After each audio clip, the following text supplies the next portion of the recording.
acho que a fronteira entre filosofia e ciências sociais ela não é tão demarcada, mas só para trazer pro nosso ouvinte, né?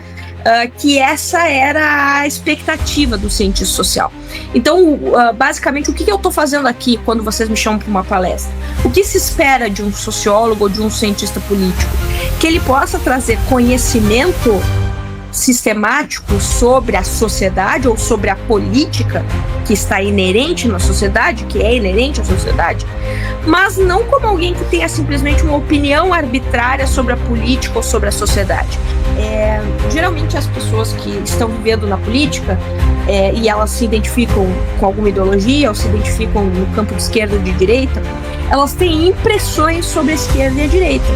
Então, um exemplo, ontem eu estava reagindo a um vídeo de um militante de esquerda que disse que a esquerda ela é mais preocupada em tomar decisões morais e a direita ela é totalmente utilitária, ela não toma decisões morais, ela é amoral. Um cientista social, ele não pode partir dessa percepção ou dessa premissa, porque o que aquele militante estava dizendo, ele estava falando uma impressão, uma opinião, um senso comum dele como alguém de esquerda, que convive com pessoas de esquerda e que analisa o campo antagonista de alguma maneira. O que o cientista social tem que te trazer é talvez um instrumento e uma ponderação desses comportamentos políticos e de como funcionam esses campos a partir de literatura, a partir de pesquisa, que vai conseguir fazer com que a gente tenha um conhecimento mais seguro e menos arbitrário sobre as coisas. Então, quando, por exemplo, mesmo eu me considerando uma liberal, mas eu entrego um livro sobre liberalismo, o livro sobre liberalismo não pode ser resultado, já falei isso várias vezes, simplesmente daquilo que eu penso, acho ser o liberalismo. Eu tenho que partir de uma certa pesquisa para mostrar para vocês, inclusive, que o liberalismo é cheio de tensões que não importa aqui eu, como cientista, concordar ou discordar delas. Então, é mais ou menos isso que um sociólogo e um cientista político faz. Então, como distinguir opinião de um conhecimento verdadeiro? E acho que esse era o meu dilema como cientista social. Porque às vezes eu achava que as ciências sociais, por ela ser muito politizada, parecia que os professores estavam usando a sua posição de autoridade para meramente dar opinião sobre as coisas, uma opinião que não era refletida, uma opinião que não tinha ali nenhuma validação científica. Por mais que eu entenda a dificuldade das ciências humanas de fazer isso, o que nós tentamos fazer, ou pelo menos o que eu pretendo fazer sempre, é que o que eu falo como conhecimento não seja simplesmente resultado da minha opinião, né? Que seja pelo menos algo um pouquinho mais refletido para que a gente possa avançar mesmo nesse processo de conhecer as coisas, o Brasil, a história, o liberalismo e assim por diante. Olá a todos, sejam todos muito bem-vindos a mais um episódio do podcast LiberdadeCast, um podcast do Instituto Liderança e Liberdade. Eu sou o Vanderlei Borges, serei o host desse episódio. Estou aqui com o meu colega também do Instituto, Juliano Keschling. E aí, Juliano, como é que estamos? Tudo certo. Empolgado aqui com a nossa entrevista. Bacana. Hoje nós temos uma convidada muito especial para nós. Já esteve conosco duas vezes, uma no nosso fórum e outra no outro momento de evento fechado, que é a nossa cara amiga Marise Chons. Marise, seja muito bem-vinda. Como é que está aí? Tudo certinho? Olá, pessoal. Muito obrigado pelo convite. E vamos lá. Vamos começar. Bacana.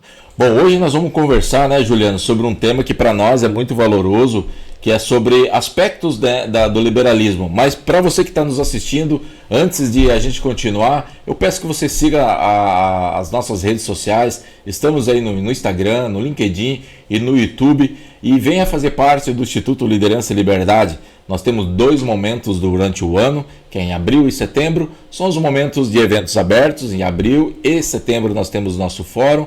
Esses momentos são os momentos que a gente abre o processo seletivo para fazerem parte dessa jornada de serem líderes melhores e fazer você também nessa jornada de ser uns futuros grandes líderes da nossa região.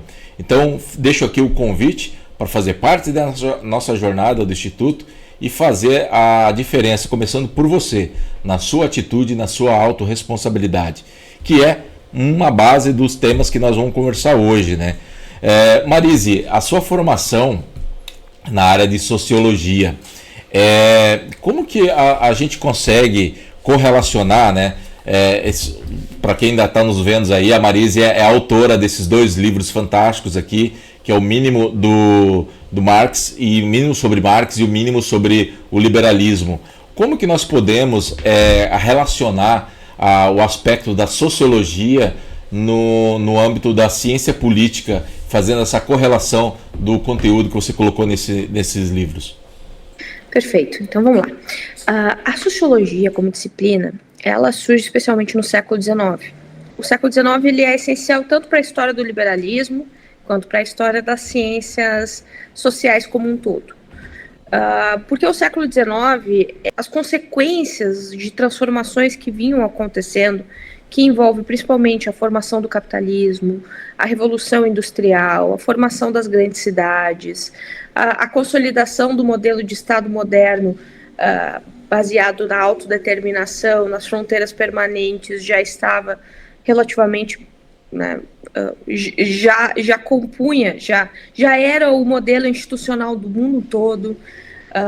As próprias relações internacionais, as relações comerciais de um mundo já bastante industrializado, tudo isso, todo o século XIX, que é, a rigor, um século considerado um século liberal em vários aspectos, em que o liberalismo foi vanguarda para a transformação da política cultural de vários países no mundo. O século XIX, ele é, nesse período de transformação, também um período de muita crise, de muitos novos dilemas. Pensem comigo, se antes nós tínhamos comunidades muito mais simples, com comércios também muito mais simples, nós estamos falando do fim do século XIX e durante todo o século XX de comércio internacional com grande potencial, inclusive de relações de informação. Então, o século XIX ele é fundamental na história do Ocidente moderno, especialmente do liberalismo, e essas transformações, ao gerarem muitas crises, muitas tensões, a sociologia ela tenta, como projeto científico, explicar a sociedade também a partir de premissas científicas. E dar conta, inclusive, né, até mesmo de pensar a sociedade não só de maneira contemplativa, mas de maneira prática, de como resolver problemas, como manter a coesão social, como preservar os laços sociais que estavam em tensão e transformação devido à Revolução Industrial. Então, a sociologia ela surge como uma disciplina, junto com outras disciplinas relevantes da mesma época, como a própria psicologia, coisas que parecem que são óbvias hoje em dia, né, como se fossem disciplinas que sempre tiveram seus campos muito bem definidos. O século XIX ele foi essencial para isso. Então, a sociologia, especialmente a teoria social, as bases da teoria social, que geralmente se relaciona com Marx, Weber e Durkheim, três dos principais autores que compõem a sociologia como disciplina, vão influenciar as demais áreas das ciências humanas. Então, quem é das relações internacionais, quem é da economia, quem é do próprio jornalismo, da administração, da antropologia e da ciência política e da história. Vamos dizer que a teoria social, ela fundamenta essas demais disciplinas que estão pensando a sociedade, mesmo que dentro das suas respectivas temáticas.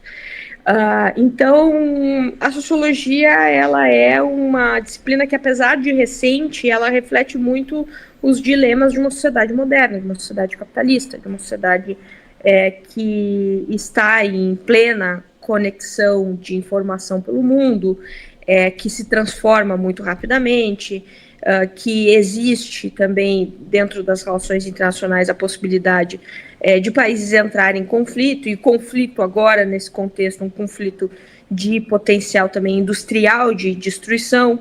Então, a sociologia ela tenta dar conta dessa sociedade moderna, não é de qualquer sociedade, mas especialmente da sociedade moderna e dos seus condicionantes. A ciência política, por sua vez, ela por mais que existam controvérsias, digamos, não há uma fronteira tão nítida entre sociologia e ciência política, muito menos entre sociologia e antropologia.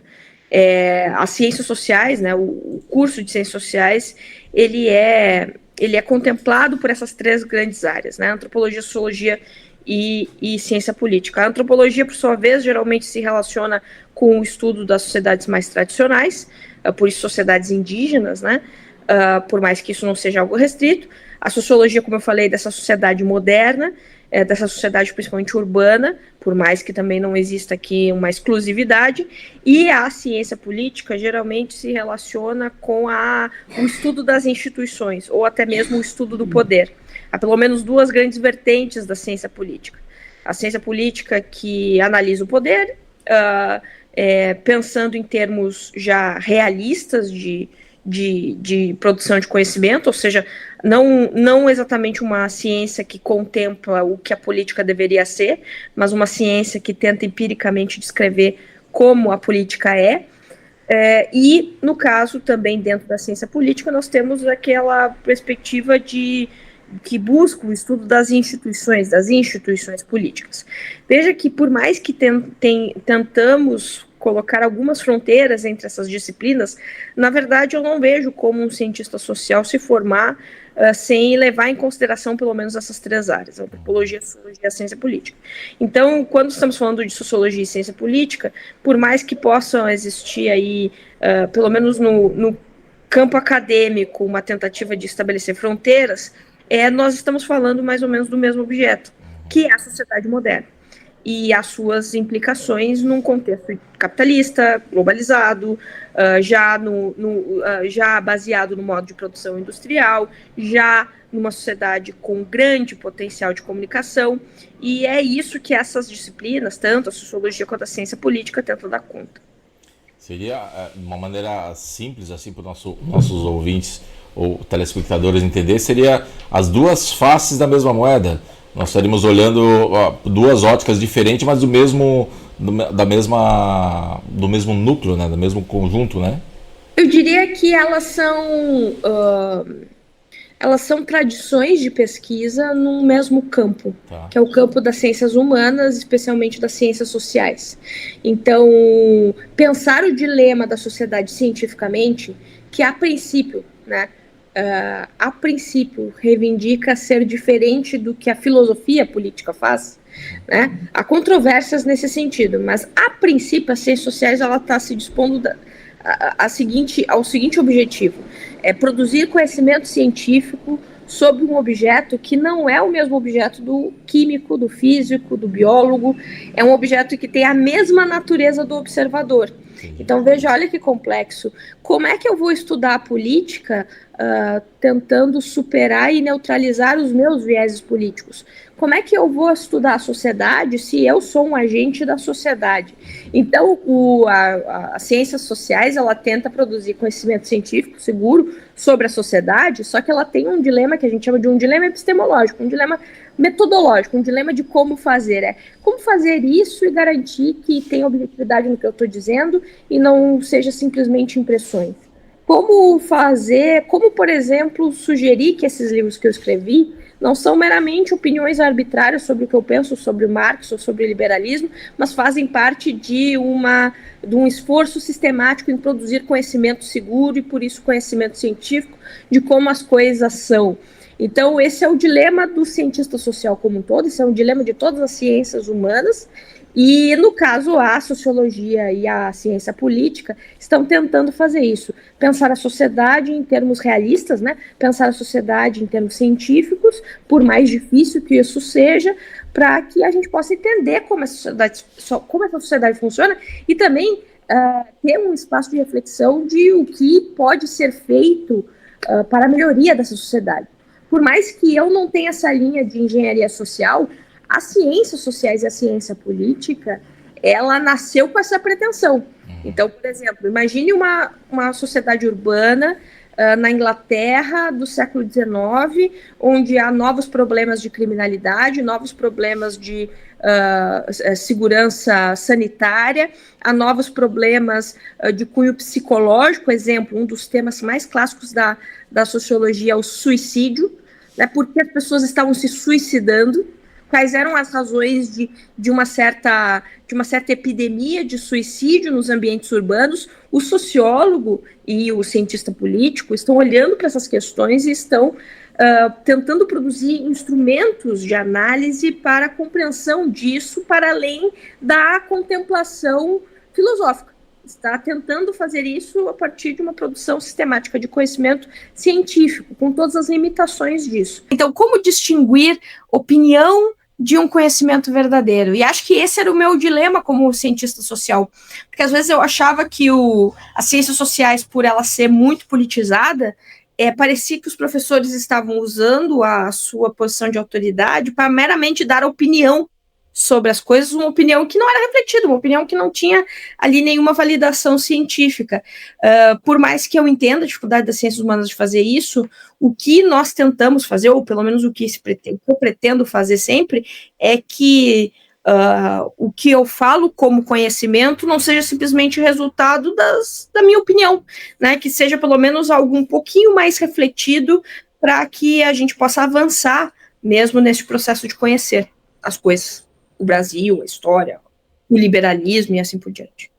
Acho que a fronteira entre filosofia e ciências sociais ela não é tão demarcada, mas só para trazer para o nosso ouvinte, né, que essa era a expectativa do cientista social. Então, basicamente, o que eu estou fazendo aqui quando vocês me chamam para uma palestra? O que se espera de um sociólogo ou de um cientista político? Que ele possa trazer conhecimento sistemático sobre a sociedade ou sobre a política que está inerente na sociedade, que é inerente à sociedade, mas não como alguém que tenha simplesmente uma opinião arbitrária sobre a política ou sobre a sociedade. Alguém que tenha condições, né, além de condições profissionais, mas instrumentais, metodológicas, conceituais, para explicar por que algo acontece. Então, por exemplo, quando alguém me pergunta coisas como sobre por que partidos fisiológicos são pouco comprometidos com agendas ideológicas, né? Por que os partidos no Brasil não são ideológicos? Pelo menos alguns deles. O cientista político, ou ainda o sociólogo, ele vai te trazer a partir de estudos, de repertório, de estudos empíricos, de bibliografias, uma explicação que vai além simplesmente da impressão. Tá? Então, eu vou só dar mais um exemplo. Geralmente as pessoas que estão vivendo na política e elas se identificam com alguma ideologia ou se identificam no campo de esquerda ou de direita, elas têm impressões sobre a esquerda e a direita. Então, um exemplo, ontem eu estava reagindo a um vídeo de um militante de esquerda que disse que a esquerda ela é mais preocupada em tomar decisões morais e a direita ela é totalmente utilitária, ela não toma decisões morais, ela é amoral. Um cientista social, ele não pode partir dessa percepção ou dessa premissa, porque o que aquele militante estava dizendo, ele estava falando uma impressão, uma opinião, um senso comum dele como alguém de esquerda, que convive com pessoas de esquerda e que analisa o campo antagonista de alguma maneira.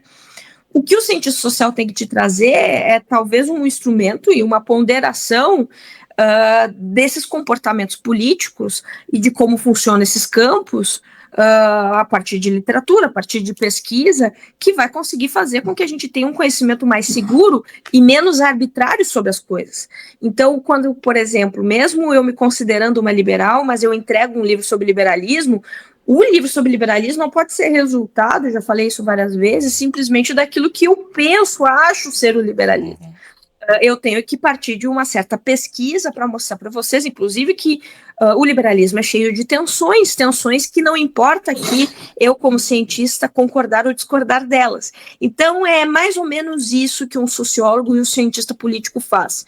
Ele produz conhecimento sobre a política e sobre a sociedade, tentando, em alguma medida, superar as impressões e as opiniões. A gente não consegue superar completamente, mas vai trazer exatamente, a partir das pesquisas, condições de uma análise mais profissional sobre esses temas que fazem parte da vida de todo mundo, independente da sua profissão, mas que às vezes são tão difíceis a gente compreender devido à complexidade das coisas. Exato. É interessante que, à medida que você fala, né, a gente sempre... Existem algumas coisas, né, que são muito próprias, se a gente, grosso modo, dividir nosso período histórico entre modernidade e antiguidade, né, pensando em antiguidade até a antiguidade tardia, né, o que você estava descrevendo como esforço, digamos, científico da sociologia é muito parecido com o que a gente vê no diálogo platônico, né? Ou seja, tentar transformar a doxa em aléter, né? Ou seja, é um esforço científico em certo sentido, né? A mera opinião no que verdadeiramente é a partir da confrontação maiêutica, assim, de tentar realmente polir. Perfeito. Né? Quando a gente fala de ciência, né? Pelo menos tem duas formas de análise de entendimento dessa ciência como um elemento histórico, tá? A ciência como um produto moderno. Então, a ciência vai estar muito ligada ao método experimental, ao empirismo, ao método experimental. A ciência vai ser uma revolução que muda a forma com que produzíamos conhecimento, principalmente nos meios acadêmicos antes.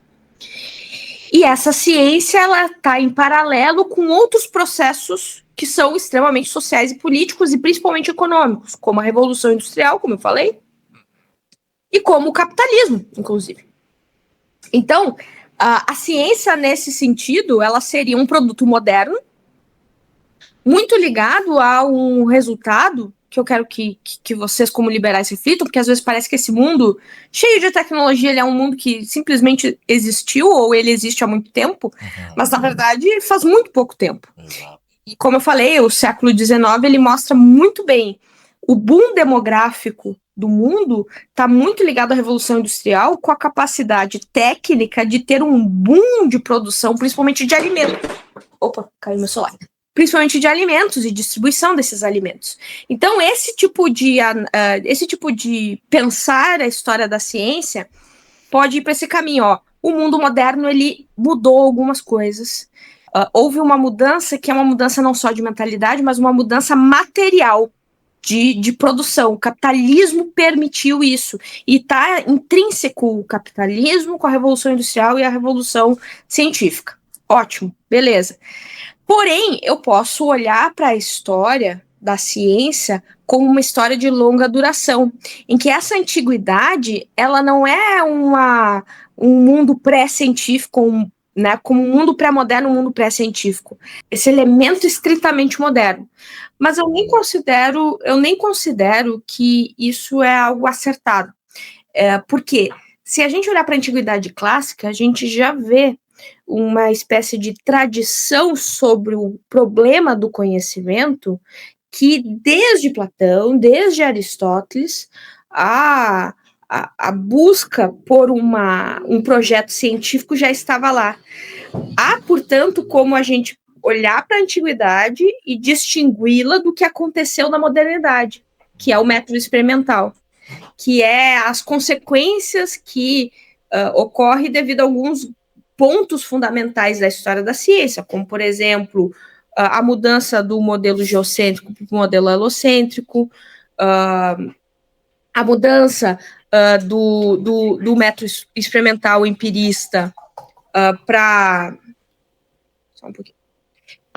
Enfim, voltando que eu me distraio. A revolução do Copérnico, as mudanças fundamentais que ocorrem com a descoberta, com as descobertas da lei de Newton, enfim, eu posso olhar para essa história dessa ciência, mas eu também posso analisar a ciência como um resultado de uma longa tradição do pensamento ocidental, dessa antiguidade. Então, quando a gente restringe a história da ciência, a história da modernidade, parece que aquilo que é pré-moderno simplesmente não era científico. Ou aquilo que era pré-moderno, o conhecimento ele era um conhecimento intuitivo, ele era um conhecimento contemplativo, ele era um conhecimento voltado a uma ideia de dever ser e não de como as coisas são, e isso não é verdade, tá, gente? Então, a história da ciência, por mais que a modernidade tenha sido um capítulo fundamental para o mundo que nós vivemos hoje, com o potencial de tecnologia que temos hoje, não dá para excluir essa história de longa duração que envolve desde a antiguidade, desde a filosofia política, desde a filosofia clássica, desde Platão e Aristóteles, onde eles estavam exatamente tentando resolver esse dilema entre o que é verdade e o que é opinião, o que é verdadeiro e do que é falso, e não só do que é verdadeiro e do que é falso como algo a ser observado, mas se existe possibilidade de conhecermos verdadeiramente, como vamos fazer isso? Quais são as etapas para conhecer? Então, o Ocidente, de fato, né, a partir de uma longa trajetória sobre o problema do conhecimento, a ciência ela se desenvolve de maneira gradual, sim, em grande medida devagar, né? E isso está presente na história do pensamento ocidental como um todo. Então, quando as ciências humanas, no século XIX, ela tenta fazer um projeto científico, por mais que seja muito diferente de Platão, por mais que estejamos em outro contexto muito diferente do de Platão, mesmo assim, o dilema ele é muito parecido, né? Como distinguir conhecimento de opinião, como distinguir verdade de impressões, como distinguir um conhecimento profissional, científico, de um senso comum. Veja que até hoje, quando a gente está tratando de sociologia, de ciência, de política, o dilema ainda é o mesmo, né? Como eu vou saber se aquilo que eu falei sobre um determinado partido ou sobre o que vai acontecer com as eleições do Brasil é uma mera impressão minha ou é baseado num conhecimento com algum nível de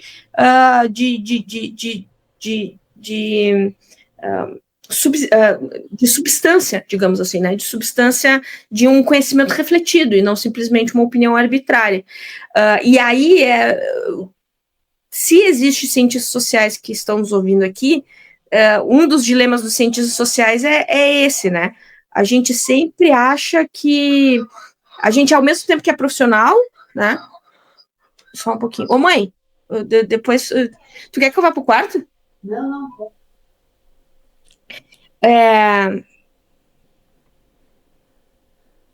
O cientista social, ele sempre vai reclamar disso.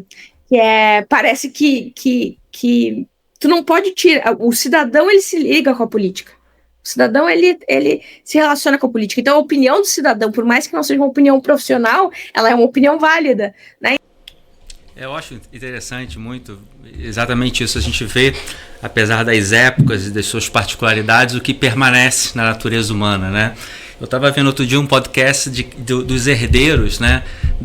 Tanto da Academia de Platão quanto do Liceu de Aristóteles, ou seja, as brigas políticas internas, de como que dá ênfase a um aspecto ou ao outro, ou seja, a opinião, ou seja, existe um método estabelecido, mas a opinião de como seguir aquela herança deixada pelos mestres, né, variou assim imensamente até a dissolução completa das instituições, né? Então acho que por mais que haja um lastro às vezes que parece já consolidado, né, de pensamento, vai sempre acontecer a paixão, né, envolvida nas decisões de poder e mais práticas assim de liderança. E eu queria trazer... Diga, você ia complementar? Eu acho que uma das melhores reflexões assim, sobre política dos últimos tempos que eu li, né, para preparar uma aula, foi o debate do Platão com os sofistas. Então, o que o Platão está provocando é o seguinte: ele não diz que os sofistas estão completamente errados em dizer que a política ela é resultado dos interesses. e acho que, inclusive, cientificamente, né, quando a gente está falando de ciência política, quando eu estou dando uma aula de ciência política, eu tenho que muito trazer esse aluno para pensar empiricamente a política a partir de certas premissas que são premissas relativamente, assim, suficientemente recorrentes a ponto de a gente entender como premissas, mesmo que não universais, que é, por exemplo, a política, ela se dá também por meio de troca e negociações e principalmente de interesses individuais. Então, ao mesmo tempo que existem as ideologias, existem as agendas, existe o discurso do que deveria ser, existe também os interesses que são vários, né? Podem ser desde interesses econômicos, pecuniários, até interesses por poder propriamente, independente da dimensão econômica. Então, quando analisamos a política, monitorar essa dimensão dos interesses dos indivíduos e quais são os interesses e os incentivos que eles respondem é fundamental. Só que o Platão, o que ele provoca, né, é exatamente pensar a política também para além disso. Não é negar que a política, a polis, o Estado, ele não tem essa dimensão, mas de que existe também outras dimensões relacionadas à política. Há também uma outra forma de pensar a política que não é essa forma sofista, ou que a gente chamaria de realista de pensar a política. Então, o estudo sobre a política, ele é interessantíssimo quando alguém se interessa né, pelo tema, e eu imagino que os ouvintes, eles se interessam muito pelo tema, e eles devem se perguntar por que eu devo estudar um teórico da política? Né, porque não só simplesmente ler o jornal, porque através da teoria desses autores que não estão vivendo o nosso tempo, tá? Esses autores, gente, eles estão te mostrando certas recorrências históricas e colocam em proporção que os nossos dilemas, eles não são surpreendentes, eles não são únicos, eles não são só da nossa geração, que existem tensões sobre a política, como, por exemplo, qual deve ser o limite do Estado, como vamos garantir que não haja centralização de poder, quem faz as leis, a pergunta de quem faz as leis, como garantir que as leis sejam justas, todos esses dilemas, eles não são dilemas nossos do Brasil contemporâneo, são dilemas de uma história muito longa sobre a política, que apesar das divergências, e é óbvio, a comunidade política em que vivia Platão é muito diferente dessa sociedade globalizada, baseada em estados soberanos e assim por diante que nós vivemos, por mais que muito, muito distinto, e isso é válido ser reconhecido, há também uma certa... perene as tensões da política. É perene as preocupações com como evitar, o que é a corrupção e como evitá-la. É perene a preocupação de como evitar tiranias, como evitar que o poder ele seja usado de maneira arbitrária por interesses pessoais, como permitir, como garantir que exista ordem ao mesmo tempo que existam liberdades. Veja que, diferentes períodos, esses dilemas eles continuam, e é exatamente no estudo da política, na sua história, na história do pensamento político, que a gente consegue detectar e colocar os nossos problemas em proporção. Muito legal. E a partir disso, assim, né, do que é perene, né, e desse fascínio que às vezes a antiguidade traz para a gente de sempre tentar ir para as causas primeiras, né, para os motivos iniciais. Pelo menos eu sempre me interessei na antiguidade por esse sentido. Muitas vezes eu pegava um autor moderno e não parecia que ele começava a discutir de um tema natural. Não parecia haver uma regressão à origem daquele tema para se iniciar a discussão, né? E nos antigos eu sentia, né? Você começa a ler a metafísica de Aristóteles, você fala, todo ser humano tem sede de sabedoria, ele precisa disso, né? O diferencial. Então você parte de uma premissa, né, autoevidente para começar uma... E aí no finalzinho, né, a provocação que eu queria trazer é que no finalzinho do livro do liberalismo você faz uma breve menção ao libertarianismo americano, né, que inicia uma contestação de que o Estado seria pelo menos a partir do século XX, né, um mal necessário, né, que a ideia do Estado mínimo é que o Estado é um mal necessário. Mas a partir da sofisticação e desenvolvimento da classe média e da proliferação de bens e serviços, já se apresenta nas sociedades modernas uma capacidade do próprio mercado fornecer, a partir dos incentivos que são melhores do mercado, a segurança e a justiça, que seria o núcleo do Estado mínimo, né? Então, a tese, ou seja, o que me atrai no libertarianismo é que não é mais uma ideologia, o convite a mais uma ideologia, mas o que não faz sentido no que já existe. Ou seja, uma provocação de que, se a gente regredir esse conceito, ele faz sentido, né, e altamente realista, porque realmente você poderia pensar, pela não horizontalidade da informação e da mobilidade social pré-revolução industrial, principalmente pré-século XX, né, você poderia imaginar que um Estado mínimo seria necessário para não haver anarquia, por exemplo, né?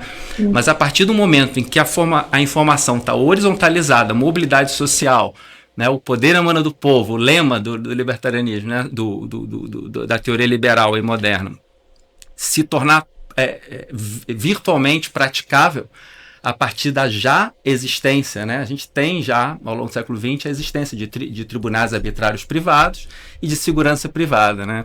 Então eu queria trazer para você como é que você imagina que seja esse fio, né? Se você fosse iniciar, digamos, um mínimo sobre o libertarianismo, quais são os fios que você puxaria aí a partir do estilo que você tem de expor o conhecimento? Então, o libertarianismo, primeiro, o libertarianismo, quando a gente está falando daquele fenômeno que vem dos Estados Unidos, tá?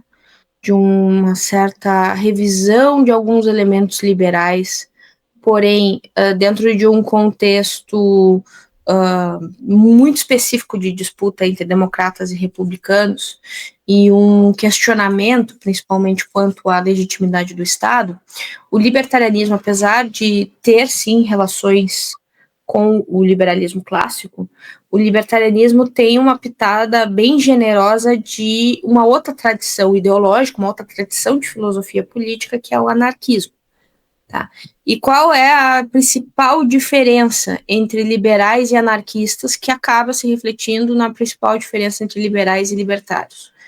Os liberais, eles vêm de uma tradição de que reconhece que o Estado ele é um instrumento de coerção, reconhece que o processo de passagem de um estado natural, ou seja, de uma sociedade natural para uma sociedade civilizada, para um estado civil, é de abrir mão do potencial de liberdade, ou seja, nós somos mais livres na natureza do que somos no estado civil, só que essa liberdade do estado civil ela é desejável racionalmente, porque ela tem como uma pré-condição a ordem, ou seja, na liberdade civil nós podemos ter previsibilidade, nós podemos ter algum nível de estabilidade. Na sociedade civil a regra não é a regra do mais forte, ou seja, há a possibilidade de cooperação, há a possibilidade de sociedade pacífica dos contratos. Esse é o liberal.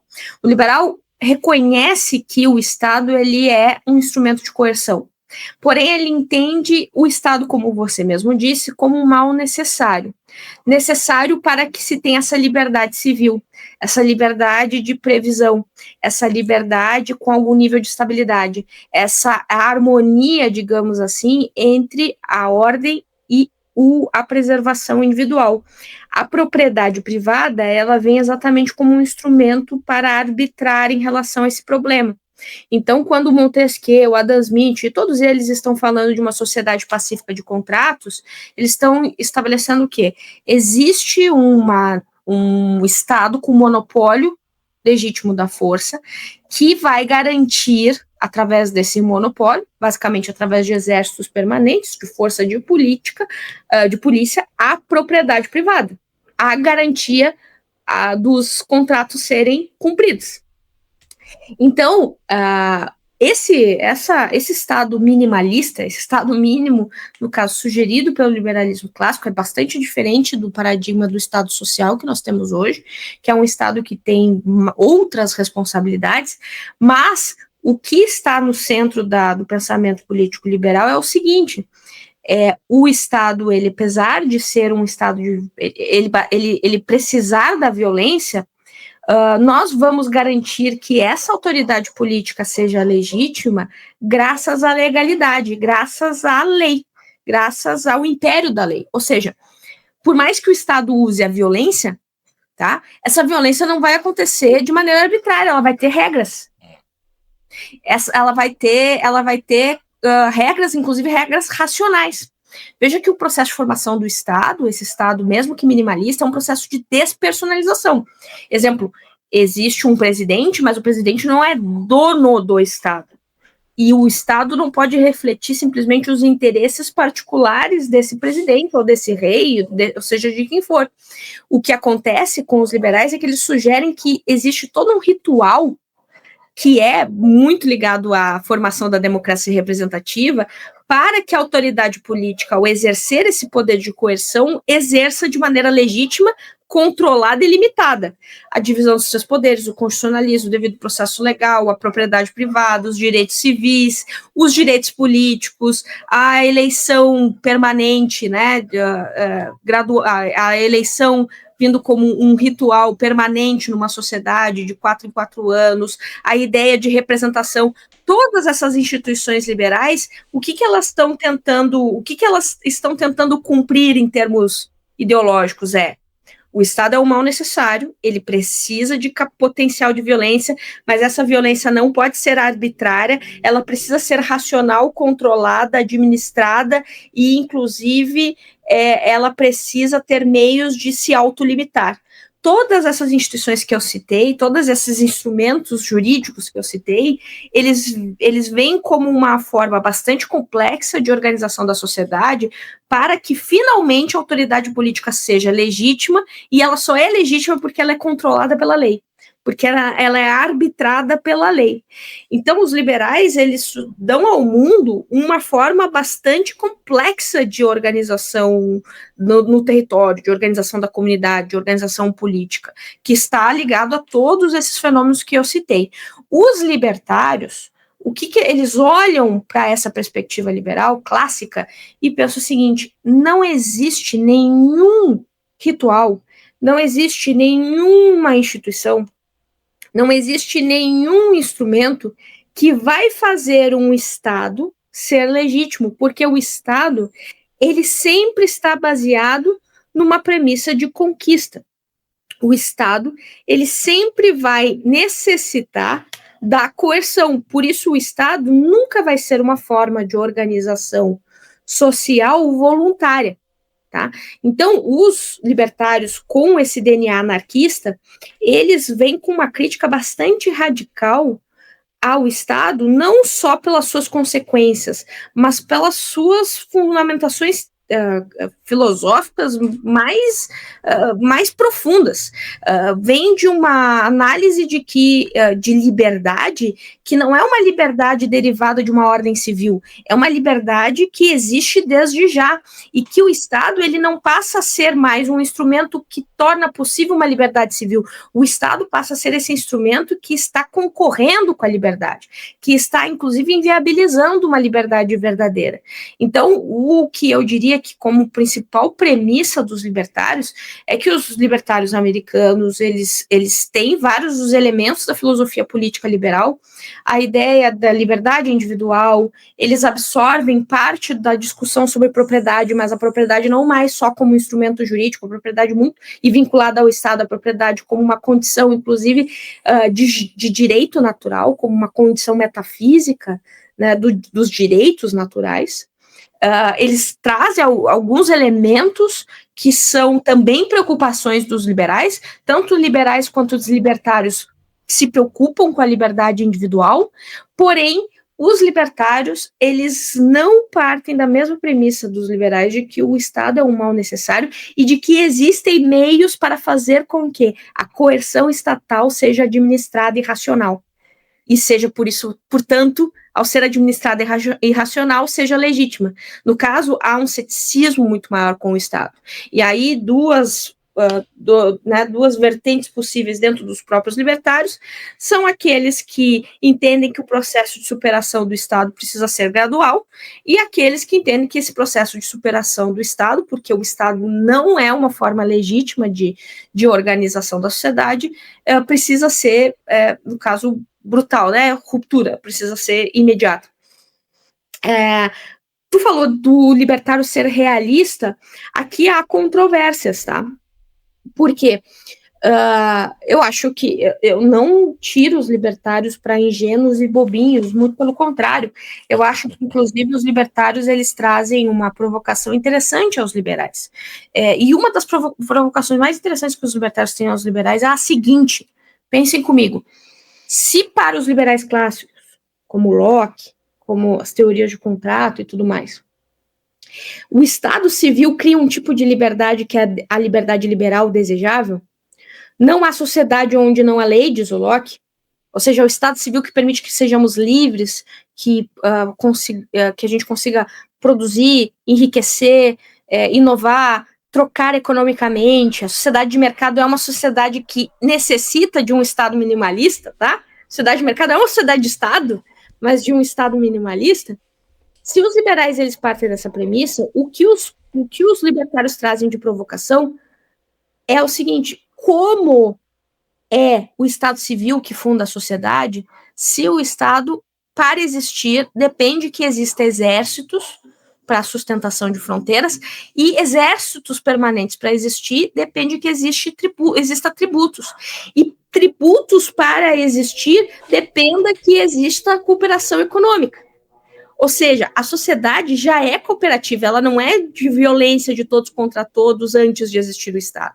Existe cooperação econômica antes do Estado, porque o Estado, para existir, ele não é aquele que funda a sociedade, ele é aquele que domina a sociedade de maneira imoral, segundo os libertários, que domina a sociedade de maneira violenta e não legítima, e coloca a sociedade submetida a esse aparelho estatal. Essa é a provocação dos libertários.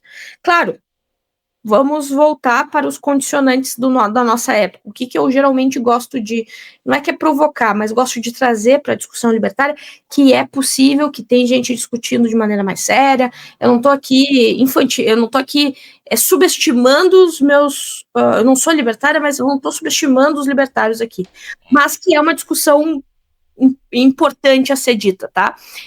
O libertarianismo, principalmente quando se trata das relações internacionais nos Estados Unidos, e por causa do papel dos Estados Unidos adotou no mundo, que é um papel que eu entendo que os próprios libertários reconheçam um certo imperialismo americano no mundo, onde se aumenta tributos da população para conseguir sustentar um aparelhamento militar que não só sustenta a soberania dos Estados Unidos, mas sustenta uma certa soberania dos Estados Unidos sobre várias regiões do mundo. Os libertários, eles nessa condição, que é diferente do que seriam os libertários aqui no Brasil, o Brasil não é player que nem os Estados Unidos. Esses libertários olham para esse progressivo aumento financeiro e coercitivo do Estado americano no seu aparelhamento militar e coloca em dúvida o quanto, né, questiona-se moralmente o quanto isso não está colocando as pessoas numa condição de escravidão, de submissão a esse aparelho com um potencial imenso de destruição. Hoje, tá, tem certos líderes do mundo que têm o poder de, com um botãozinho, destruir o mundo. Só que, por mais que a crítica libertária a isso seja válida, de fato, olha, que liberdade é essa que nós temos se o Estado tem potencial de destruir o mundo com bomba nuclear? Mas a mesma coisa acaba se voltando a ser uma provocação também aos libertários. Como vamos abandonar esse Estado? Eu até entendo as críticas ao Estado social, mas como vamos abandonar essa forma de organização territorial estatal no momento em que não dá para abrir mão, pelo menos no dia de hoje, não dá para abrir mão da responsabilidade do Estado em ter exércitos, e exército para proteger fronteiras. Então, o momento que a gente vive hoje, que é um momento de guerras e tensões em vários locais no mundo, ao mesmo tempo que a crítica libertária ela fica latente, também a crítica aos libertários fica latente. Como, por exemplo, a gente vai pensar numa sociedade sem Estado num contexto como o de Israel? Como nós vamos pensar numa sociedade sem Estado no contexto da guerra entre a Ucrânia e a Rússia? Como, no caso, vamos pensar numa sociedade sem Estado num contexto como o da Europa e a crise migratória? Então, esse é um dilema. É um dilema que não desqualifica o argumento libertário, mas coloca, logicamente, um desafio para esse libertário que realmente está disposto a superar o Estado, que é realmente uma... Veja, as pessoas geralmente elas dizem, não pode superar o Estado porque quem é que vai fazer as estradas? Geralmente tem esse argumento. Esse argumento ele é menor do que como vamos superar o Estado no momento em que existe tecnologia nuclear e destruição em massa no mundo. Veja que acaba que o argumento liberal clássico de Estado como mal necessário acaba se reforçando nesses períodos. É que se a gente, na verdade, traça uma interseção entre os interesses dos liberais e dos libertários, se a gente chegasse, por exemplo, nos Estados Unidos de 1776, né, que seria, digamos, a interseção entre liberários e libertários, né, esse aspecto que você falou, vamos pegar o Brasil, né, o exército brasileiro. Você imagina se todas as amarras econômicas do Estado brasileiro fossem soltas, o Estado se reduzisse à interseção entre os interesses dos liberais e dos libertários. O Brasil explodiria em riqueza econômica e o exército teria muito mais provido, né? Então, assim, aí é uma questão de doméstico, política externa e política doméstica, né? Então, eu não sei se vocês lembram daquele debate da Renata, eu falo Renata Jabbour e Elias Barreto. Não, Elias Jabbour e Renata Barreto. Que era um marxista com uma liberal, né? E esse debate, ele mostra bem como os liberais contemporâneos, às vezes parece que não tem muito essa categorização do que se trata política externa e o que se trata de política doméstica. Então, por exemplo, o argumento minarquista, que é algo que está entre os liberais e os libertários, talvez ele se encaixe melhor nessa questão, que é assim, não abre mão do Estado como aquele que protege as fronteiras e que tem uma responsabilidade fundamental, que é de alimentar os exércitos, né, e por isso de proteger as fronteiras, e aí existem certas políticas que o Estado realmente vai arbitrar, como quem entra e quem sai do território, como, enfim, o que entra e o que sai do território, no caso de tráfico de drogas e assim por diante, e o que se trata da política, do papel do Estado na economia, no dia a dia econômico daquela população. Uhum. Não que não tenha aqui uma reflexão internacional também nisso, por exemplo, o que o Estado vai arbitrar, em quais aspectos o Estado vai arbitrar sobre as importações, né? O que pode se trazer de fora e o que não pode. Então, uma política superprotecionista pode, por exemplo, o Estado, para beneficiar um determinado grupo, impedir que você traga coisas de outro país, até mesmo da China, por exemplo, mais barato. Prova disso é o nosso sistema tributário, que hoje beneficia as grandes marcas de varejo em detrimento daquele cara CPF comum que ia lá e comprava blusinha na Shein sem passar pelo Magazine Luiza, né? Não que não exista dimensão internacional, mas veja, às vezes o cara que está indo para uma linha de análise libertária da necessidade de liberdade econômica, ele não está exatamente sendo um libertário que exige. O libertário exige-se muito de um libertário. O libertário, por causa desse DNA anarquista, ele não vai entender o Estado como mal necessário, ele vai entender o Estado como algo ilegítimo, sempre ilegítimo. Então, por exemplo, aquele cara que quer liberdade econômica, quer um ambiente de livre mercado dentro do país, tá? Quer menos burocracia, traz a contradição de como, por exemplo, uma grande carta de direitos sociais acaba trazendo incentivos equivocados, supostamente equivocados à dinâmica de mercado, de consumo, de demanda, pressão inflacionária, etc. Esse cara, às vezes, ele não está exatamente dizendo assim, não, o Estado tem que parar de existir, não tem que ter mais fronteiras, né? Ele é um minarquista, na verdade. Ele está falando assim, de um Estado que abra mão da responsabilidade dada ao Estado no século XX, que é a responsabilidade vinda principalmente de um outro arquétipo ideológico, que é da social-democracia, que é do Estado social, né? Não só da social-democracia, a democracia cristã, os próprios conservadores germânicos, né, alemães do leste europeu também do fim do século XIX também apostaram muito nesse modelo de Estado social. Às vezes a crítica ao Estado social pode ser aquela crítica que atenua o Estado social ou ainda busque superar o Estado social e criar um ambiente de mercado bastante aberto, com muita liberdade e sem intervenção do Estado, sem que isso exatamente abra mão, no ponto de vista da soberania nacional, de que o Estado tem esse papel de proteção das fronteiras, por exemplo. Aí por isso temos 3 arquétipos aqui. Um liberal, que atribui algumas responsabilidades ao Estado, um minarquista, que atribui uma responsabilidade realmente muito mínima ao Estado, né? E o libertário, que, por causa do seu potencial anarquista, ele questiona a necessidade do Estado para ver, por exemplo, estabilidade e paz. Bacana. Em virtude do tempo, nós estamos indo já para quase o final. Eu gostaria de fazer uma pergunta, Marise. Nessa reflexão que nós fizemos aí, nessa conversa, você acha que o papel sociológico e dentro da ciência política, tendo como essas 3 esferas, né? Liberalismo, minarquista e o libertário, né? Para que hajamos um Estado ou um pensamento mais libertário, é necessário a gente amplificar o minarquista? Você acha que existe essa ponte, ou você acha que pode haver um salto quântico aí entre um pensamento e o outro? Você pensa que essa construção é orgânica dessa ponte, ou São graus, né? Ou a gente consegue ter um salto quântico? Olha, gente, aqui eu vou dar opinião, tá? Eu imagino que o instituto de vocês deve ter liberais, deve ter aqueles libertários. Sim. E aqueles que ficam no meio do caminho entre essas 2 coisas. Eu acho que, acima de tudo, é preciso analisar um espectro, tá? Entre liberais e libertários, tá?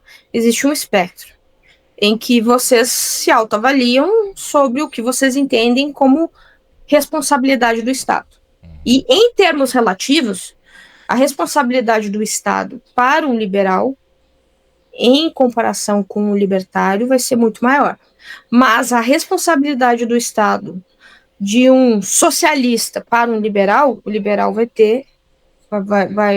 garantir que, ou melhor, vai eximir o Estado de certas ações, certas responsabilidades em detrimento do socialista, por várias razões. Então é um espectro.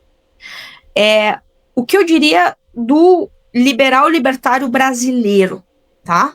Liberal libertário brasileiro. Os liberais, o liberalismo, mesmo aqueles como Hayek, como Friedman, que são bastante liberais, eles, e no caso os liberais que hoje estão, por exemplo, em partidos liberais como o Partido Novo, concorrendo, eu não vejo, tá, que existe um espaço da opinião pública para esse liberal ele ter uma posição mais radicalizada de fim de Estado. E, inclusive, essa posição minarquista de um Estado que só garante proteção das fronteiras, né, um Estado realmente mais do que um Estado mínimo, mas um minarquismo, também me parece uma posição ainda bastante distante da opinião pública. Em virtude da nossa cultura do Brasil, em virtude do contexto que nós temos? Do nosso contexto que não é só do Brasil, global. Mas acho que também tem coisas específicas do Brasil. O que é específico do Brasil que eu acho que afeta essa opinião pública, tá? Exemplo, é muito mais latente nos Estados Unidos como a principal potência do mundo essa discussão da necessidade de ter ou não ter tecnologia militar, investir ou não investir nisso, tanto para aqueles que são contra quanto para aqueles que são a favor. O Brasil não é um player. Então, por exemplo, por mais que agora com as taxações do Trump tenha vindo na opinião pública essa ideia de soberania popular, na verdade o Brasil, por exemplo, se olhar na prática, os problemas relacionados a tráfico nas fronteiras brasileiras, os problemas relacionados à soberania nacional na Amazônia, vamos dizer assim, não está muito inscrito já que a eleição do ano que vem é para presidente, não está inscrito na nossa cultura e no nosso dia a dia político como um grande dilema o problema da soberania nacional. Então, o minarquismo já perde aí um pouco. Outra coisa, sendo o Brasil um país pobre, de renda média e pobre, né, de renda per capita baixa, cheio de problemas sociais, em que a opinião pública ela tem como premissa a desigualdade como um problema, e também a opinião pública, graças não ao Brasil, mas um contexto muito mais geral de formação do Estado, das premissas do Estado social, quando chega um político que vai chegar a dizer assim, acaba o SUS, o que ele parece para a opinião pública? Por mais que não seja esses os argumentos dele, parece que basicamente o que ele está dizendo é que o pobre se exploda. Né? O argumento do liberal para que acabe o SUS não é que o pobre se exploda, é que a provocação liberal em relação a esses serviços sociais é que os serviços sociais acabam causando problemas econômicos, que é o que faz com que o pobre não tenha acesso à saúde. O que o liberal mais ou menos diz é que assim, o mercado privado, a esfera privada, a esfera do mercado e da sociedade civil é mais capaz de produzir bem-estar e inovação e serviços baratos e serviços massificados do que quando o Estado se mete a fazer isso, tá? Então, veja, o que o liberal, mesmo o liberal que não é um minarquista, o que o liberal está dizendo não é que o pobre se exploda, dane-se se ele vai ter educação ou não. É que a educação privada ela é mais barata, mais eficiente e ela tem um potencial de massificação maior do que quando o Estado intervém. O Estado acaba atrapalhando a harmonia, suposta harmonia, da dinâmica da sociedade de mercado. Porém, o liberal, ele não necessariamente, ele inclusive acredita que o Estado não tenha absolutamente nada a ver com o pobre que não tem dinheiro para pagar um colégio. O que um liberal hoje vai sugerir é que existam formas mais eficientes de financiar o colégio, ou financiar a saúde dos mais pobres, que não seja pela burocracia pública, que não seja pelo SUS, que não seja pela escola pública, que seja, por exemplo, o sistema de vouchers, que seja, por exemplo, por um outro sistema que seja um sistema mais dinâmico e com melhor desempenho, e com menos potencial de corrupção e com menos potencial de desperdício, de desvios e etc.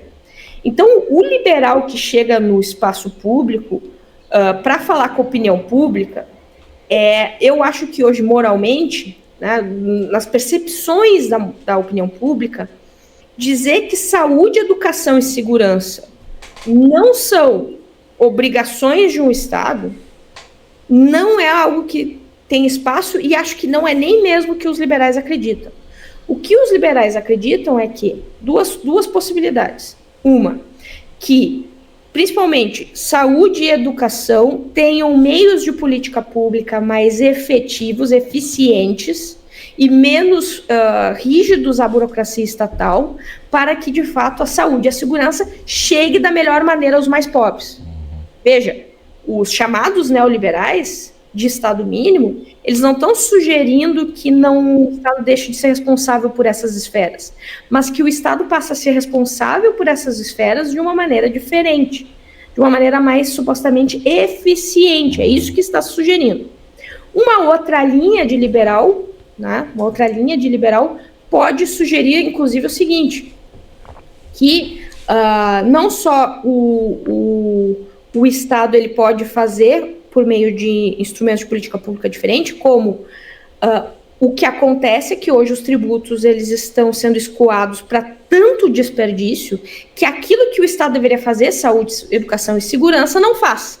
Veja, esses dois discursos, principalmente esse último que eu falei, que é vamos fazer com que o Estado aponte os seus recursos exatamente para quem precisa, parece-me discursos que estão muito mais acomodados na opinião pública. Veja, o liberal que clama por eficiência das políticas públicas e o liberal que clama que essa eficiência atinja verdadeiramente quem precisa, ainda é um liberal, ele não é um libertário, ele não é um minarquista, mas ele ainda é um liberal que consegue se conectar com a opinião pública, que entende, é verdade, o mais pobre tem direito a se alfabetizar, o mais pobre precisa ter um lugar precisa ter posto de saúde, precisa ter vacinação. Então, não me parece, tá, que num país pobre que nem o Brasil, que existe um espaço para a opinião pública entender essa proposta de Estado muito minarquista, minimalista, porque não é nem mesmo esse, o nosso dilema não é um dilema militar, tá? E fica muito mais difícil ainda o libertarianismo numa sociedade que ainda entende o Estado, em alguma medida, como responsável em determinadas esferas. Então, me parece que no espectro liberal, o que se sugere como aquilo que vai ser mais absorvido pela opinião pública é o liberal que acusa quando o Estado ele administra recursos para sustento de privilégios, para sustento dos mais ricos em detrimento dos mais pobres. Mas esse liberal não vai para o espaço público sugerir, por exemplo, que o mais pobre não tenha auxílio do Estado. Agora, o que os liberais eles vão discutir é como esse auxílio vai ser oferecido.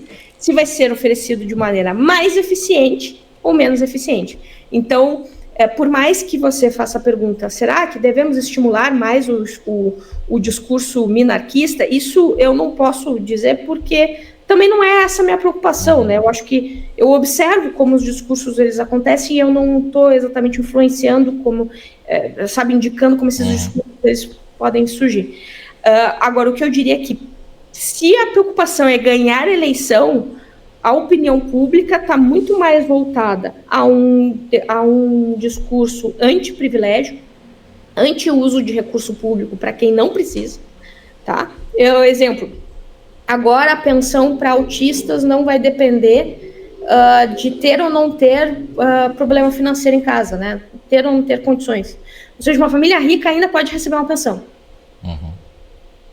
O uso de acusação ideológica a esse tipo, supostamente, de desperdício, me parece ter muito mais espaço para os liberais crescerem do que exatamente um discurso completamente anti a responsabilidade de certos direitos sociais para quem precisa. E aí existe um campo liberal bastante amplo para andar com isso, que é o liberal que, como eu falei, garante que saúde, educação e segurança são as prioridades do Estado, e por isso uma agenda social limitada, atenuada, precisa ser garantida, e o liberal que, frente a isso, entende que existem formas de fazer isso, que tu causa menos distorções no mercado, tu causa menos pressão inflacionária, tu causa menos desequilíbrios orçamentários, tu causa menos burocracia e tu consegue entregar de maneira mais eficiente, por exemplo, a política de vouchers, a educação de qualidade para quem precisa. E parece que esse discurso é o mais que cabe mais na nossa história de hoje. Mas condizendo até pela questão sociológica do Brasil, né? Até aspecto real, né? Do aspecto da sociedade brasileira, né?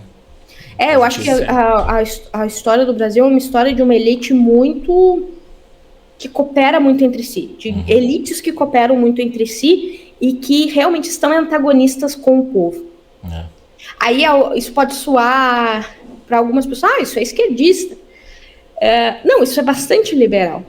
Tu tem uma elite que se privilegia bastante do poder e dos recursos que são tirados dos mais pobres. Por que são tirados os mais pobres? Porque os mais pobres são a maioria. Porque o Brasil é pobre. Então, tu suga realmente, através principalmente dos impostos de consumo, vocês devem saber muito mais do que eu, a capacidade de um brasileiro comum, com uma renda pequena, de ter acesso ao bem-estar. E isso beneficia, por exemplo, exatamente um Estado que concede privilégios a pessoas que, ou na lógica liberal, não merecem, ou ainda, inclusive, elas têm esse direito por razões arbitrárias, ou seja, não está se agindo naquele que precisa, está se agindo naquele que supostamente tem um poder, nasceu numa determinada família, tem uma determinada condição, passou num determinado concurso de alto escalão, e ele se apropria do poder. Esse é o dilema do Brasil. O Brasil, ele tem um processo de modernização e, por isso, de consolidação de certas premissas liberais extremamente inacabado, extremamente pela metade, né? Então, premissas liberais como todos são iguais perante a lei. Não, na prática, o que acontece no Brasil é para os amigos tudo, aos inimigos a lei. Não há exatamente esse tipo de premissa republicana. Ou ainda a divisão entre o público e o privado, ou seja, aquele que foi eleito, passou num concurso, ele não é dono do poder, ele está ali no cargo com um certo compromisso, ele não é dono desse poder.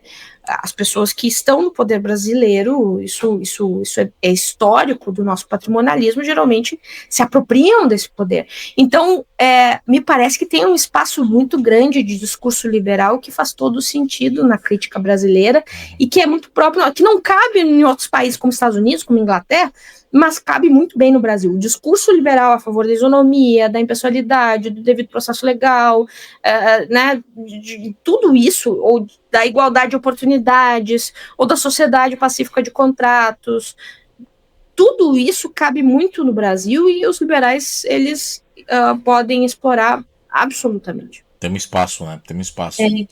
Só que daí, claro, né, o empresário brasileiro que se diz liberal não pode, quando tem a chance de ficar financiando, votar a favor de lei que dá subsídio para eles. Fazer os lobbies. Fazer o cara. Lembro ainda na época do Bolsonaro, o cara que era um empresário desses liberais, mas que dizia concorrência desleal da China e queria fazer tributação para a China, acabou acontecendo no outro governo, né? Então, também eu acho que existe as pessoas acham que é preciso educar o cidadão brasileiro para as premissas liberais. O cidadão brasileiro, eu vejo que é o cara que sabe muito melhor, está muito mais claro para ele que ele tem que correr atrás, que se ele não trabalhar, ele não bota dentro de casa. Eu acho que quem tem que ser educado é muito mais as elites brasileiras, e nisso eu concordo com o marxista Sérgio Buarque de Holanda, quando ele diz que a classe burguesa do Brasil trai a si mesmo. Então, eu vejo que é muito mais necessária a educação das elites brasileiras do que exatamente do povo brasileiro antes de qualquer coisa. Até nós estávamos conversando antes de iniciar aqui nos bastidores, que na realidade a sociedade brasileira até mais pobre, o brasileiro mais pobre, ele é liberal por natureza, porque ele é o cara que sai para trabalhar, é o cara que faz bico, ele é o cara que tem que ralar, vai ter que correr atrás. Eu né? sinto isso, Marisa. Às vezes eu explico, eu estava explicando outro dia para o meu marceneiro, porque o salário mínimo não faz sentido e porque ele cria desemprego, né? Tipo, um dos argumentos libertários assim mais simples. Ele, nossa, nunca tinha pensado nisso, faz todo sentido, né? Dentre outros, né? Então, fala com o Uber. Exatamente. O pessoal de esquerda, tá? O pessoal de esquerda, isso é uma alienação. Beleza? Mas é aí que eu reforço, as pessoas elas acham que o discurso liberal, como é que a gente massifica o discurso liberal? Eu geralmente não respondo essa pergunta, não gosto de responder essa pergunta, porque eu acho que existe uma condição liberal tácita do trabalhador brasileiro, dessa classe média baixa que que sabe o quanto tem que trabalhar para ganhar o dinheirinho e sabe a importância de que se fechar o negócio dele, ele não tem o que comer, e tem essa ética do trabalho, essa ética do desempenho, essas pessoas não precisam ser educadas. Essas pessoas... Eles já vivem isso, né? Eles já vivem isso. Agora, uma elite super intelectualizada, que está acostumada com a estabilidade do funcionalismo público, que acha que isso é normal, ou ainda mesmo uma elite empresária, às vezes numa condição de herança, né, que tem todos os privilégios do mundo, os privilégios políticos, para continuar ganhando subsídio, para continuar ganhando vantagem, para continuar tirando empréstimo. Agora não está mais assim, mas na época da Dilma foi bastante. Tirando empréstimo do BNDES com juros negativos. Usando. Veja. Os campeões brasileiros, né? O BNDES, que o fundo de financiamento do BNDES, que financiava essas grandes empresas, ele era composto em grande parte de um tributo que vem diretamente do trabalhador, que é do Fundo de Amparo do Trabalhador. Era esse dinheiro que o problema do FGTS, que rende menos que a inflação. Então, assim, realmente, eu não sei se eu tô sendo... Aqui eu tô dando opinião, né? Eu não sei se eu tô sendo... nesse ponto eu não sou absolutamente nada, eu não sei se eu tô romantizando o povo, mas eu devo dizer que o povo brasileiro é muito bom, cara. O Brasil só não é pior por causa do povo brasileiro, é um povo pacífico, é um povo trabalhador, pelo menos olhando aqui para nossa realidade, que vocês conhecem em Joinville, que é uma cidade industrial, eu aqui em Porto Alegre... O Brasil como um todo, né? Se analisar o brasileiro como um todo, é assim, né? Tem os exemplos das distorções do assistencialismo, etc., né? Mas não dá para dizer que a sociedade brasileira, o povo brasileiro é um povo ruim. Eu acho que a elite política brasileira é uma elite muito ruim. Então, se tem que educar alguém, tem que educar as elites. Exato. Perfeito. Ótima conclusão. Ótima conclusão. Bom, Juliano, nós estamos indo para o final. Quer fazer mais uma última pergunta? Não, estou super satisfeito. Acho que foi maravilhoso, sabe? Legal. O começo meio atrapalhado, mas a gente marca aí outra... a gente deixa um espaço, né? Não, e tranquilo. Fazemos outro. Vamos fazer sim. Marisa, eu agradeço muito a sua disponibilidade novamente, né? Como sempre aí, nos ensinando e estando à disposição para nós, para o Instituto, enfim, em prol de levar esse conhecimento, que não é um conhecimento muito acessível, né? Muito usual, né? E a gente precisa realmente fazer esse trabalho de levar essas informações para o maior número de pessoas possíveis, né? Então, muito obrigado. Eu queria falar uma última coisa, Marisa. Assinei a Logos, né? Já vou receber o seu livro também. Tô com um comentário. Eu escolhi, né? Logos é uma editora. Você podia apresentar a Logos e a Realpolitik? Eu tinha que ter te dado meu cupom.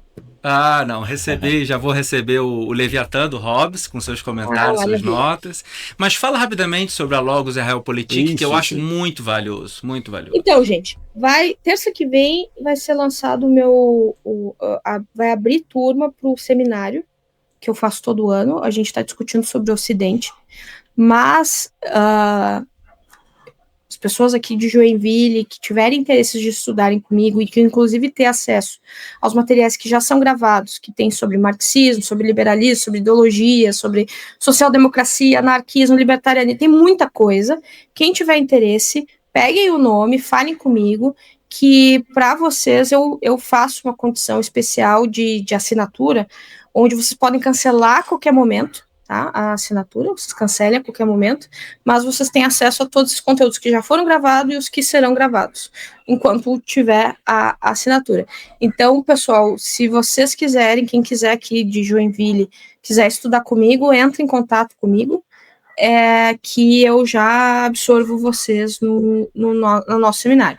A Logos e a Realpolitik na verdade é o meu selo. Ano que vem, inclusive, nós teremos clube de assinatura para ciência política. A Realpolitik está no contexto da Logos. A Logos é sobre filosofia, a Realpolitik é sobre ciência política. Me adicionem no Instagram, podem ir lá falar comigo, que eu resolvo as dúvidas. E é isso. A gente faz livros clássicos de ciência política para leitores aí interessados realmente em estudar a política como ela é. Marise, muito obrigado novamente. E novamente eu coloco à disposição e as portas abertas do Instituto. A hora que você estiver passando aqui por Joinville, sempre estará aberta as portas e será muito bem-vinda sempre. E muito nós estamos obrigada.